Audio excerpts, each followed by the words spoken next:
जय जगन्नाथ। नमस्कार दर्शक बंधु, आज राशिफल कार्यक्रम को आपण मानक स्वागत। आसंतु प्रथमे जानिबा आज दिन विषय रे। आज श्रावण मास 7 दिन जुलाई 22 तारीख सोमवार, श्रावण कृष्ण पक्ष प्रतिपद तिथि दिन 1:57 पर्यंत रहुछि। श्रवण नक्षत्र राति 12:09 पर्यंत रहुछि। मकर चंद्र 60 दंड। आज जात शिशुर मकर राशि वैश्य वर्ण देवगण। आज निषिद्ध खाद्य कुष्मांड बा पानी कखारू। दिवा 1:57 परे बृहति बा बोईतालु भोजन निषेध।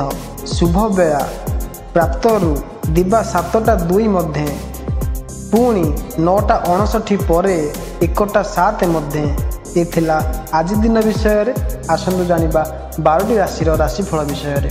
आसंतु प्रथमे जानिबा मेष राशि विषय रे। पूर्व कथा मने पड़िबा हेतु मन प्रसन्न होई जिवो। व्यवसाय रे बड़ डील करि पारंती। आपणकर निस्वार्थ समाज सेवा पाई प्रतिष्ठा बढ़िबो। प्रेम संबंध निबिड़ हेबो। कार्य सिद्धि हेबो ओ मनर आशा पूर्ण हेबो। कार्य क्षेत्र रे निजर दक्षता प्रतिपादन करि पारिबे। शिल्प उद्योग और व्यवसाय रे सफलता मिलिबो। आर्थिक कारबार रे लाभ जोग रहिछि। मनर आशा पूर्ण हेबाकु जाउछि। व्यवसाय वाणिज्य और शिल्प उद्योग रे पुंजी निवेश लाभजनक हेबो। आर्थिक लाभ और उन्नतिर संभावना रहिछि। अटकी रहिथिबा अर्थर पुनरावर्तन असंभव नुहे। बंधु परिजन रे आनंद उपभोग करिबार सुजोग मिली पारे। भाई और बंधु महलरू सहयोग पाइबे। साधारण कथारे आलोचना भितरे बंधुंक सह मनोमालिन्य जोगु मन भल रहिबो नाही। प्रतिबंधक सामयिक असुस्थता कारणरू केतेक कामरे अवहेला करि पारंती। एथिला मेष राशि व्यक्ति विशेष मानक पई। आसंतु जानिबा वृष राशि व्यक्ति विषय रे। आपणकर मन आध्यात्मिक दिगरे लागी रहिबो। स्थगित काम रे केही सहाय्य करिवे। व्यवसाय रे लाभ हेबो। महिला को घर काम रे पतिंकर सहयोग मिलिबो। आर्थिक कारबार रे लाभ हेबो। रोग मुक्ति ऋण सूत्र रे बा बकेया अर्थ प्राप्ति आदि घटी पारे। व्यवसाय वाणिज्य रे उन्नति घटिबो।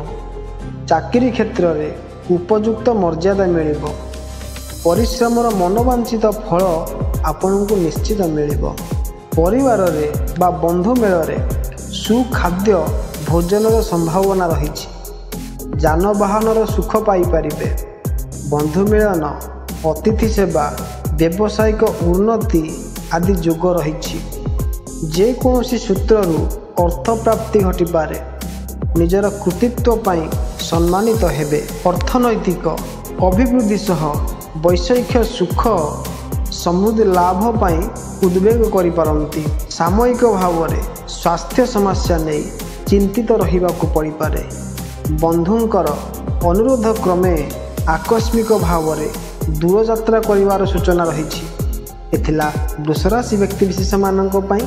आसंतु जानिबा मिथुन राशि व्यक्ति विषय रे। पूर्व कथा को पासोरी नुआ काम करंतु। सामाजिक जीवन रे आनंद उपभोग करंतु। होटेल व्यवसायी को लाभ हेबो। दाम्पत्य जीवन रे मधुरता वृद्धि हेबो। अष्टम चंद्र हेतु सावधानता अवलंबन निश्चित करंतु। अवांछित घटना दुर्घटना असुस्थता पेट गोलमाल मानसिक अवसाद पारिवारिक समस्या अर्थहानि आदि देखा देई पारे। कलह विवाद दूरयात्रा माली मकदमारू दूरेई रुहंतु। इष्ट मनशील होई चलंतु। कौनसी नूतन कार्य रे हाथ दियंतु नाही।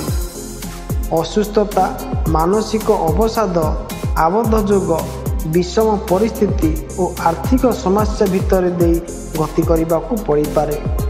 स्वास्थ्य चिंता घारिबो। व्यवसाय वाणिज्य बा शिल्प कारबार रे किछि प्रतिबंधकर ସାମ୍ନା କରିବାକୁ ପଡ଼ିପାରେ। ଦୂର ଯାତ୍ରା ଗ୍ରହଣୀୟ ନୁହେଁ। ପେଟ ଗୋଳମାଳ ସହ ପାଗ ପରିବର୍ତ୍ତନ ଜନିତ ସମସ୍ୟା ଦେଖା ଦେଇପାରେ। ଅର୍ଥନୈତିକ ଅଭିବୃଦ୍ଧି ସହ ମାନସିକ ଅସ୍ଥିରତା ମଧ୍ୟ ଲାଗି ରହିବ। ଉପରିସ୍ଥଙ୍କ ନିର୍ଦ୍ଦେଶରେ ଆକସ୍ମିକ ଭାବେ ଦୂର ସ୍ଥାନକୁ ଯାତ୍ରା କରିବାକୁ ପଡ଼ିପାରେ। ଏ ଥିଲା ମିଥୁନ ରାଶି ବ୍ୟକ୍ତି ବିଷୟରେ। ଆସନ୍ତୁ ଜାଣିବା କର୍କଟ ରାଶି ବ୍ୟକ୍ତି ବିଷୟରେ। କୌଣସି କାମ ଆରମ୍ଭ କରିବା ଲାଗି ସମୟ ଅତି ଭଲ। ବନ୍ଧୁଙ୍କର ସାହାଯ୍ୟ ସହଯୋଗର ହାତ ବଢ଼ାଇ ଦେବେ। ଅଧ୍ୟାପକଙ୍କୁ ଘରୋଇ କଲେଜରେ ଭଲ ପ୍ୟାକେଜରେ ପ୍ରସ୍ତାବ ମିଳିବ। ଅନେକ ଶୁଭ ଫଳ ପାଇବେ। ମନର ଆଶା ପୂରଣ ହେବ। ବ୍ୟବସାୟ ବାଣିଜ୍ୟ ଓ ଶିଳ୍ପ ଉଦ୍ୟୋଗରେ ପୁଞ୍ଜିନିବେଶ ଲାଭଜନକ ହେବ। ଆର୍ଥିକ ଲାଭ ଓ ଉନ୍ନତିର ସମ୍ଭାବନା ରହିଛି। ଅଟକି ରହିଥିବା ଅର୍ଥର ପୁନରାବର୍ତ୍ତନ ଅସମ୍ଭବ ନୁହେଁ। ବନ୍ଧୁ ପରିଜନରେ ଆନନ୍ଦ ଉପଭୋଗ କରିବାର ସୁଯୋଗ ମିଳିପାରେ। ଭାଇ ଓ ବନ୍ଧୁ ମହଲରୁ ସହଯୋଗ ପାଇବେ। ବୃଥା ଭ୍ରମଣ ଅଯଥା ବ୍ୟୟ ଓ ଅର୍ଥହାନି ଘଟିପାରେ। ଖର୍ଚ୍ଚ ବାର୍ଚ୍ଚରେ ନିୟନ୍ତ୍ରଣ ରଖିବା ଆବଶ୍ୟକ। ନୂତନ ଦ୍ରବ୍ୟ କ୍ରୟ ବା ସତ୍ କାର୍ଯ୍ୟରେ ଦାନ କରିପାରନ୍ତି। ଇଷ୍ଟ କାର୍ଯ୍ୟରେ ନିବିଷ୍ଟ ରୁହନ୍ତୁ। ଅଶୁଭ ପରିସ୍ଥିତିକୁ ଏଡ଼େଇ ପାରିବେ। ଭାବପ୍ରବଣତା ହେତୁ ଅଧିକାଂଶ ସମୟ ଅନ୍ୟମନସ୍କତା କାରଣରୁ କେତେକ ଭୁଲ କରିପାରନ୍ତି।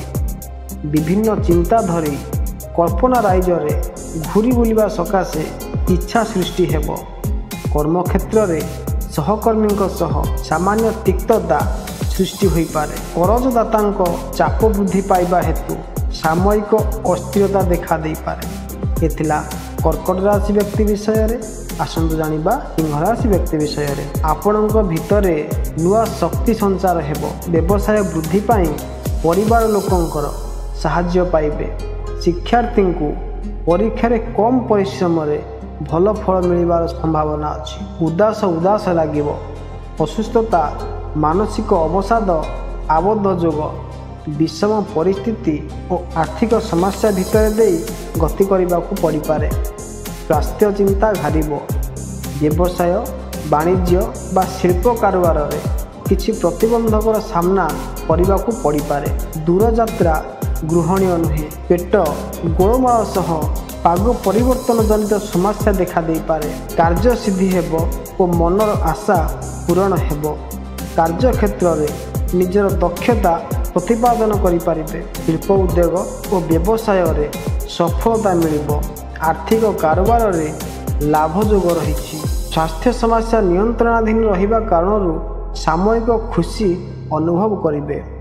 ଆଲୋଚନା ପ୍ରସଙ୍ଗରେ ଗଠନମୂଳକ ପ୍ରସ୍ତାବ ନେଇ କର୍ମକ୍ଷେତ୍ରରେ ପ୍ରଶଂସିତ ହେବେ। ଅସାବଧାନତା ବଶତଃ ଦ୍ରବ୍ୟ ନଷ୍ଟ ହେବାରୁ ପରିବାରରେ ବିତର୍କ ଲାଗିପାରେ। ଅର୍ଥ ସଙ୍କଟ ଲାଗି ରହିବା କାରଣରୁ ବ୍ୟସ୍ତତା ବୃଦ୍ଧିର ଆଶଙ୍କା ରହିଛି। ଏ ଥିଲା ସିଂହ ରାଶି ବ୍ୟକ୍ତି ବିଶେଷମାନଙ୍କ ପାଇଁ। ଆସନ୍ତୁ ଜାଣିବା କନ୍ୟା ରାଶି ବ୍ୟକ୍ତି ବିଷୟରେ। ବ୍ୟବସାୟରେ ଜଲ୍ଦି ନିଷ୍ପତ୍ତି ନିଅନ୍ତୁ। ଲାଭ ପାଇବେ। ଯାନ କିଣିବା ପାଇଁ ଦିନଟି ଅତି ଶୁଭ।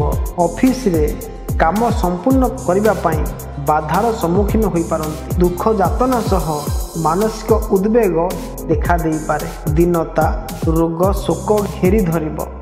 ଯାତ୍ରାରେ ଓ କାର୍ଯ୍ୟରେ ବିଘ୍ନ ଉପୁଜିବ। ନୂତନ କାର୍ଯ୍ୟରେ ହାତ ନ ଦେଇ ପୁରାତନ କାର୍ଯ୍ୟକୁ ନିଷ୍ଠାର ସହ ସମ୍ପାଦନ କରନ୍ତୁ। ଇଷ୍ଟମନଶୀଳ ରୁହନ୍ତୁ। ସବୁ ଅଶୁଭ ପରିସ୍ଥିତିକୁ ଏଡ଼ାଇ ପାରିବେ। ଆର୍ଥିକ କାରବାରରେ ଲାଭ ମିଳିବ। ରୋଗମୁକ୍ତି ଋଣ ସୂତ୍ରରେ ବା ବକେୟା ଅର୍ଥ ପ୍ରାପ୍ତି ଆଦି ଘଟିପାରେ। ବ୍ୟବସାୟ ବାଣିଜ୍ୟରେ ଉନ୍ନତି ଘଟିବ। ଚାକିରି କ୍ଷେତ୍ରରେ ଉପଯୁକ୍ତ ମର୍ଯ୍ୟାଦା ମିଳିବ। ପରିଶ୍ରମର ମନୋବାଞ୍ଛିତ ଫଳ ମିଳିବ। ଆଜି ଯାହା କଲେ ମଧ୍ୟ ସବୁଥିରେ ସଫଳତା ଲାଭ କରିପାରିବେ। କିନ୍ତୁ ପିଲାମାନଙ୍କ ସକାଶେ ନିନ୍ଦିତ କିମ୍ବା ମୁଣ୍ଡ ନୁଆଇବାକୁ ପଡ଼ିପାରେ। ବିଶେଷ ଭ୍ରମଣ କାରଣରୁ କ୍ଳାନ୍ତି ଓ ଅବସାଦ ଜନିତ ସ୍ୱାସ୍ଥ୍ୟ ହାନିର ଆଶଙ୍କା ରହିଛି। ଘରେ ବନ୍ଧୁ ମିଳନ ଓ ଆମୋଦ ପ୍ରମୋଦ ସକାଶେ ନୂତନ ଯୋଜନା କରିପାରନ୍ତି। ଏ ଥିଲା କନ୍ୟା ରାଶି ବ୍ୟକ୍ତି ବିଶେଷମାନଙ୍କ ପାଇଁ। ଆସନ୍ତୁ ଜାଣିବା ତୁଳା ରାଶି ବ୍ୟକ୍ତି ବିଷୟରେ। କୌଣସି ମାମଲାରେ ବ୍ୟସ୍ତ ରହିବେ। ବ୍ୟବସାୟରେ ବିପଦଜନକ ପଦକ୍ଷେପ ନିଅନ୍ତୁ ନାହିଁ। କଳାକାରଙ୍କ ଲାଗି ଦିନଟି ଲାଭପ୍ରଦ। ଅନ୍ତରଙ୍ଗ ବନ୍ଧୁ ସହିତ ଦେଖା ହେବାର ଯୋଗ ରହିଛି। ଆଜି ଆପଣଙ୍କ ପାଇଁ ଭୟର ବାତାବରଣ ସହ ମାନସିକ ଅଶାନ୍ତି ସୃଷ୍ଟି ହୋଇପାରେ। ନୂତନ କାର୍ଯ୍ୟରେ ହାତ ଦିଅନ୍ତୁ ନାହିଁ, କିନ୍ତୁ ଯେଉଁ କାମର ଦାୟିତ୍ୱ ନେଇଛନ୍ତି ତାକୁ ନିଷ୍ଠାର ସହ କରନ୍ତୁ ଏବଂ ଆପଣଙ୍କ ଉପରୁ ଲୋକଙ୍କ ଭରସା ତୁଟିବାକୁ ଦିଅନ୍ତୁ ନାହିଁ। କଥାରେ ଖିଲାପ କରନ୍ତୁ ନାହିଁ।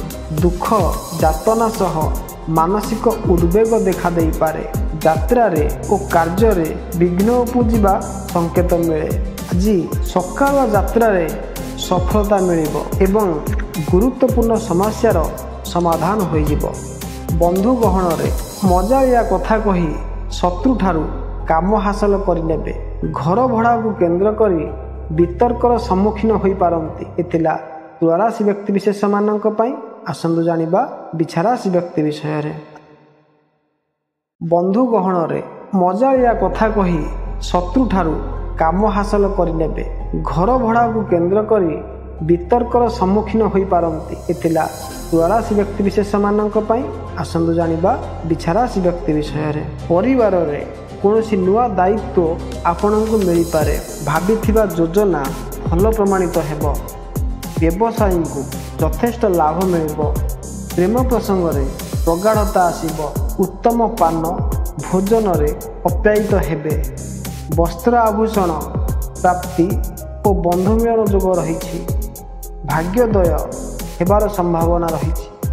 ଦିନଟି ଭଲରେ କଟିଲେ ମଧ୍ୟ କଳହ ମକଦ୍ଦମା ଦୂରଯାତ୍ରା ଯାନବାହନ ଓ ପଶୁ କ୍ରୟ ଆଦି ପାଇଁ ସମୟ ଅନୁକୂଳ ନୁହେଁ। ତେଣୁ ଏ ଦିଗରୁ ସାବଧାନତା ଅବଲମ୍ବନ କରନ୍ତୁ। ସ୍ୱାସ୍ଥ୍ୟ ଓ ଅର୍ଥ ଲାଗି କେତେକ ପ୍ରତିକୂଳ ପରିସ୍ଥିତି ସୃଷ୍ଟି ହୋଇପାରେ। ଖର୍ଚ୍ଚ ବଢ଼ିପାରେ। ଅପମାନଜନକ ପରିସ୍ଥିତି ଉପୁଜିପାରେ। କାର୍ଯ୍ୟକ୍ଷେତ୍ରରେ ବାଧାବିଘ୍ନର ସମ୍ମୁଖୀନ ହେବେ। ଶୁଭ କର୍ମର ଶୁଭ ଓ ଅଶୁଭ କର୍ମର ଅଶୁଭ ଫଳ ନିଜ ଉଦ୍ୟମ ଅନୁଯାୟୀ ମିଳିବ। ସତ୍ ଚିନ୍ତା ଓ ସତ୍ କର୍ମରେ ନିବିଷ୍ଟ ରହିବା ଆବଶ୍ୟକ। ଅନିୟନ୍ତ୍ରିତ କ୍ରୋଧ ଉପରେ ଅଙ୍କୁଶ ରଖନ୍ତୁ। ମନରେ ବିଭିନ୍ନ ଆଶା ଓ ଆଶଙ୍କା ସୃଷ୍ଟି ହେଲେ ମଧ୍ୟ ପରକ୍ଷଣରେ ତାହା ମିଳାଇଯିବ। ଅଟକି ରହିଥିବା କାମ ପୂର୍ଣ୍ଣାଙ୍ଗ କରିବେ। ମାତ୍ର ଅନ୍ୟାୟ ବିରୋଧରେ ସ୍ୱର ଉତ୍ତୋଳନ କରିବା ଠିକ୍ ହେବ ନାହିଁ। ଅପ୍ରିୟ ସତ୍ୟ ଭାଷଣରୁ ଦୂରେଇ ରହିବା ଭଲ ହେବ। ସଂଗଠନ ରାଜନୀତି ଓ ଆନୁଷ୍ଠାନିକ କାମରେ ଆପଣଙ୍କ ପ୍ରତି ଅନୁଗତ୍ୟ ବୃଦ୍ଧି ପାଇବ। ଏ ଥିଲା ବିଛା ରାଶି ବ୍ୟକ୍ତିବିଶେଷମାନଙ୍କ ପାଇଁ। ଆସନ୍ତୁ ଜାଣିବା ଧନୁରାଶି ବ୍ୟକ୍ତି ବିଷୟରେ। ଆପଣଙ୍କର କଳ୍ପନା ଶକ୍ତି ଆପଣଙ୍କ ଆଶା ପୁରା କରିବାରେ ସହାୟକ ହେବ। ବ୍ୟବସାୟରେ ବଡ଼ ସଫଳତା ମିଳିପାରେ। ଆପଣଙ୍କୁ କୌଣସି ନୂଆ ସମ୍ପର୍କରୁ ଧନଲାଭ ହେବାର ସୂଚନା ମିଳେ। ବୃଥା ଭ୍ରମଣ ଅଯଥା ବ୍ୟୟ ଏବଂ ଅର୍ଥ ହାନି ଘଟିପାରେ। ଖର୍ଚ୍ଚ ବାର୍ଚ୍ଚରେ ନିୟନ୍ତ୍ରଣ ରଖିବା ଆବଶ୍ୟକ। ନୂତନ ଦ୍ରବ୍ୟ କ୍ରୟ ବା ସତ୍ କାର୍ଯ୍ୟରେ ଦାନ କରିପାରନ୍ତି। ଇଷ୍ଟ କାର୍ଯ୍ୟରେ ନିବିଷ୍ଟ ରୁହନ୍ତୁ। ଅଶୁଭ ପରିସ୍ଥିତିକୁ ଏଡ଼ାଇ ପାରିବେ। ଉତ୍ତମ ପାନ ଭୋଜନରେ ଅପ୍ୟାୟିତ ରହିବେ। ବସ୍ତ୍ର ଆଭୂଷଣ ପ୍ରାପ୍ତ ଓ ବନ୍ଧୁ ମିଳନ ଯୋଗ ରହିଛି। ଭାଗ୍ୟୋଦୟ ହେବାର ସମ୍ଭାବନା। ଦିନଟି ସବୁ ଦିଗରୁ ଭଲରେ କଟିଲେ ମଧ୍ୟ କଳହ ମକଦ୍ଦମା ଦୂରଯାତ୍ରା ଯାନବାହନ ଓ ପଶୁ କ୍ରୟ ପାଇଁ ଆଦି ପାଇଁ ସମୟ ଅନୁକୂଳ ନୁହେଁ। ତେଣୁ ଏ ଦିଗରୁ ସାବଧାନତା ଅବଲମ୍ବନ କରନ୍ତୁ। ଯେତେ ଭଲ କାମ କଲେ ମଧ୍ୟ ସମସ୍ୟା ଓ ସଂଘର୍ଷ ପିଛା ଛାଡ଼ିବ ନାହିଁ। ପୂର୍ବ ସମସ୍ୟାରେ ଅଜଣା ଆଶଙ୍କା ଜନିତ ମନ ଉଦ୍ବେଗିତ ରହିବ। ଦୌଡ଼ କରି ଅନ୍ୟମାନଙ୍କ ଠାରୁ ଅର୍ଥ କାମ ଆଦାୟ କରିବାରେ ସଫଳ ହେବେ। କର୍ମକ୍ଷେତ୍ରରେ ସମସ୍ୟା ସମାଧାନର ରାସ୍ତା ଖୋଜି ବାହାର କରିବାରେ ସମର୍ଥ ହୋଇପାରନ୍ତି। ଏ ଥିଲା ଧନୁରାଶି ବ୍ୟକ୍ତିବିଶେଷମାନଙ୍କ ପାଇଁ। ଆସନ୍ତୁ ଜାଣିବା ମକର ରାଶି ବ୍ୟକ୍ତି ବିଷୟରେ। ଯୋଜନା ଆଗକୁ ବଢ଼ାଇବା ପାଇଁ ଚିନ୍ତା କରିବେ। କୌଣସି କାମରେ ଆପଣଙ୍କୁ ଯଥେଷ୍ଟ ଲାଭ ହେବ। କାହାରିକୁ ଧାର ଦେଲେ ଠିକଣା ସମୟରେ ଅର୍ଥ ଫେରସ୍ତ ପାଇବାର ଆଶା କମ୍ ଦେଖାଯାଏ। କାର୍ଯ୍ୟରେ ସଫଳତା ମିଳିବ। ଗୃହକୁ ବନ୍ଧୁ ଅତିଥିଙ୍କ ଆଗମନ ଘଟିପାରେ। ଉତ୍ତମ ପାନ ଭୋଜନ ଓ ବସ୍ତ୍ର ଆଭୂଷଣରେ ସୁଖୀ ହେବେ। ବାଣିଜ୍ୟ ବ୍ୟବସାୟରେ ଉନ୍ନତି ହେବ। ଅଳ୍ପ ଦୂର ଯାତ୍ରା କରିପାରନ୍ତି ଏବଂ ବକେୟା ଅର୍ଥ ଲାଭ ଯୋଗ ରହିଛି। ସ୍ୱାମୀ ବା ସ୍ତ୍ରୀ ସହ ସମ୍ବନ୍ଧ ଭଲ ରହିବ। ପରିବାରରେ ସୁଖ ଶାନ୍ତିର ବାତାବରଣ ଖେଳିଯିବ। ଭାଇଠାରୁ ଓ ବନ୍ଧୁବର୍ଗରୁ ସହଯୋଗ ମିଳିବ। ଭୟର ବାତାବରଣ ସହ ମନର ମାନସିକ ଅଶାନ୍ତି ସୃଷ୍ଟି ହୋଇପାରେ। ନୂତନ କାର୍ଯ୍ୟରେ ହାତ ଦିଅନ୍ତୁ ନାହିଁ, କିନ୍ତୁ ଯେଉଁ କାମର ଦାୟିତ୍ୱ ନେଇଛନ୍ତି ତାକୁ ନିଷ୍ଠାର ସହ କରନ୍ତୁ ଏବଂ ଆପଣଙ୍କ ଉପରୁ ଲୋକଙ୍କ ଭରସା ତୁଟିବାକୁ ଦିଅନ୍ତୁ ନାହିଁ। କଥାରେ ଖିଲାପ କରନ୍ତୁ ନାହିଁ। ଭୁଲ ବୁଝାମଣା ବଶତଃ ପାରିବାରିକ ଜୀବନରେ ସ୍ତ୍ରୀ କିମ୍ବା ସ୍ୱାମୀଙ୍କ ସହ ମତାନ୍ତର ସୃଷ୍ଟି ହୋଇପାରେ। ବନ୍ଧୁ ମେଳରେ ରହିବାର ସୁଯୋଗ ପାଇ ସବୁ କ୍ଷଣକ ସକାଶେ ଭୁଲି ଯାଇପାରନ୍ତି। ପଡ଼ୋଶୀମାନେ କଅଁଳିଆ କଥା କହି କାର୍ଯ୍ୟ ହାସଲ କରିବାର ଅପଚେଷ୍ଟା କରିପାରନ୍ତି।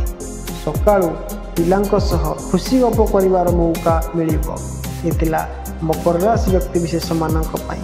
ଆସନ୍ତୁ ଜାଣିବା କୁମ୍ଭ ରାଶି ବ୍ୟକ୍ତି ବିଷୟରେ। ଦିନଟି ଆପଣଙ୍କ ଲାଗି ସବୁ ଦୃଷ୍ଟିରୁ ଭଲ। ସବୁ କାମ ଆପଣଙ୍କର ମନ ମୁତାବକ ସମ୍ପୂର୍ଣ୍ଣ ହେବ। ଘରର ବାତାବରଣ ଠିକ୍ ରହିବ। ମହିଳାଙ୍କୁ ଅଚାନକ ଧନଲାଭ ହେବ। ସ୍ୱାସ୍ଥ୍ୟ ଓ ଅର୍ଥ ଲାଗି କେତେକ ପ୍ରତିକୂଳ ପରିସ୍ଥିତି ସୃଷ୍ଟି ହୋଇପାରେ। ଖର୍ଚ୍ଚ ବଢ଼ିପାରେ। ଅପମାନଜନକ ପରିସ୍ଥିତି ଉପୁଜିପାରେ। କାର୍ଯ୍ୟକ୍ଷେତ୍ରରେ ବାଧାବିଘ୍ନର ସମ୍ମୁଖୀନ ହୋଇପାରନ୍ତି। ଶୁଭ କର୍ମର ଶୁଭ ଓ ଅଶୁଭ କର୍ମର ଅଶୁଭ ଫଳ ନିଜ ଉଦ୍ୟମ ଅନୁଯାୟୀ ମିଳିବ। ସତ୍ ଚିନ୍ତା ଓ ସତ୍ କର୍ମରେ ନିର୍ବିଷ୍ଟ ରହିବା ଆବଶ୍ୟକ। ଅନିୟନ୍ତ୍ରିତ କ୍ରୋଧ ଉପରେ ଅଙ୍କୁଶ ରଖନ୍ତୁ। କାର୍ଯ୍ୟରେ ସଫଳତା ମିଳିବା ସଂକେତ ମିଳେ। ଗୃହକୁ ବନ୍ଧୁ ଅତିଥିଙ୍କ ଆଗମନ ଘଟିପାରେ। ଉତ୍ତମ ପାନ ଭୋଜନ ଓ ବସ୍ତ୍ର ଆଭୂଷଣରେ ସୁଖୀ ହେବେ। ବାଣିଜ୍ୟ ଓ ବ୍ୟବସାୟରେ ଉନ୍ନତି ହେବେ। ଅଳ୍ପ ଦୂରଯାତ୍ରାର ସୂଚନା ମିଳେ। ସ୍ୱାମୀ ବା ସ୍ତ୍ରୀଙ୍କ ସହ ସମ୍ବନ୍ଧ ଭଲ ରହିବ ବା ପରିବାରରେ ସୁଖ ଶାନ୍ତିର ବାତାବରଣ ଖେଳି ଉଠିବ। ଭାଇଠାରୁ ଓ ବନ୍ଧୁବର୍ଗଙ୍କ ଠାରୁ ସହଯୋଗ ମିଳିବ। ବନ୍ଧୁଙ୍କ ସାହାଯ୍ୟରେ ରାଜନୀତି, ଆଇନ ଓ ଆନୁଷ୍ଠାନିକ କାମରେ ଶୁଭ ଫଳ ମିଳିବ। ସାମାଜିକ ସ୍ତରରେ ଅସୁବିଧା ନହେଲେ ମଧ୍ୟ ଆଶଙ୍କା କରି ମନ ଅସ୍ଥିର ରହିପାରେ। ଯାତ୍ରା ସମୟରେ ଅନ୍ୟମନସ୍କ ହେତୁ କେତେକ ବ୍ୟତିକ୍ରମ ପରିଲକ୍ଷିତ ହେବ। ନିକଟ ସମ୍ପର୍କୀୟଙ୍କର ଈର୍ଷା ଓ ଅସୂୟା ଭାବ ଯୋଗୁଁ ବିଚଳିତ ବୋଧ କରିବେ। ଏ ଥିଲା କୁମ୍ଭ ରାଶି ବ୍ୟକ୍ତିବିଶେଷମାନଙ୍କ ପାଇଁ। ଆସନ୍ତୁ ଜାଣିବା ମୀନ ରାଶି ବ୍ୟକ୍ତି ବିଷୟରେ। ଆତ୍ମବିଶ୍ୱାସ ସହ କାମ କରନ୍ତୁ। ସଫଳତା ନିଶ୍ଚିତ ମିଳିବ। ଭାଷା ଉପରେ ନିୟନ୍ତ୍ରଣ ରଖନ୍ତୁ। ବ୍ୟବସାୟରେ ଧନଲାଭ ଯୋଗ ରହିଛି। ଅନ୍ତରଙ୍ଗ ବନ୍ଧୁ କୌଣସି ଉପହାର ଦେଇପାରନ୍ତି। ଆଜି ଦିନରେ ସୁଖ ସମ୍ପଦ ଲାଭ ହେବ। ପରିବାରରେ ବା ବନ୍ଧୁ ମେଳରେ ସୁଖାଦ୍ୟ ଭୋଜନର ସମ୍ଭାବନା ରହିଛି। ଯାନବାହନରେ ସୁଖ ପାଇବେ। ବନ୍ଧୁ ମିଳନ, ଅତିଥି ସେବା, ବ୍ୟବସାୟିକ ଉନ୍ନତି ଆଦି ଯୋଗ ଅଛି। ଯେକୌଣସି ସୂତ୍ରରୁ ଅର୍ଥ ପ୍ରାପ୍ତି ଘଟିପାରେ। ନିଜର କୃତିତ୍ୱ ପାଇଁ ସମ୍ମାନିତ ହେବେ, କିନ୍ତୁ ସାବଧାନତା ଅବଲମ୍ବନୀୟ। ଅବାଞ୍ଛିତ ଘଟଣା, ଦୁର୍ଘଟଣା, ଅସୁସ୍ଥତା, ପେଟ ଗୋଳମାଳ, ମାନସିକ ଅବସାଦ, ପାରିବାରିକ ସମସ୍ୟା, ଅର୍ଥହାନି ଆଦି ଦେଖା ଦେଇପାରେ। କଳହ, ବିବାଦ, ଦୂରଯାତ୍ରା, ମାଲି ମକଦ୍ଦମାରୁ ଦୂରେଇ ରୁହନ୍ତୁ। ଇଷ୍ଟମନଶୀଳ ହୋଇ ଚଳନ୍ତୁ। କୌଣସି ନୂତନ କାର୍ଯ୍ୟରେ ହାତ ଦିଅନ୍ତୁ ନାହିଁ। ସାଧାରଣ କଥାର ଆଲୋଚନା ଭିତରେ ବନ୍ଧୁଙ୍କ ସହ ମନୋମାଳିନ୍ୟ ଯୋଗୁଁ ମନ ଭଲ ରହିବ ନାହିଁ। ବାଣିଜ୍ୟ, ଶିଳ୍ପ, ବ୍ୟବସାୟ, ପରିବହନ, ନିର୍ମାଣ କ୍ଷେତ୍ରରେ ମଧ୍ୟମ ପ୍ରକାର ରହିବ। ପ୍ରତିବନ୍ଧକ, ସାମୟିକ ଅସୁସ୍ଥତା କାରଣରୁ କେତେକ କାମରେ ଅବହେଳା କରିପାରନ୍ତି। କଳା, ସାହିତ୍ୟ, ସଙ୍ଗୀତ, କ୍ରୀଡ଼ା ଓ ଚଳଚ୍ଚିତ୍ର କ୍ଷେତ୍ରରେ ବେଶ ଆଦୃତ ହେବେ। ଏ ଥିଲା 12ଟି ରାଶିର ରାଶିଫଳ ବିଷୟରେ। ଯଦି ଭିଡ଼ିଓଟି ଆପଣମାନଙ୍କୁ ଭଲ ଲାଗିଥିବ ଆପଣ ଲାଇକ୍ କରିବେ ଏବଂ ସାଙ୍ଗମାନଙ୍କ ସହିତ ସେୟାର କରିବାକୁ ଭୁଲିବେନି। ରହୁଛି, ନମସ୍କାର, ଜୟ ଜଗନ୍ନାଥ।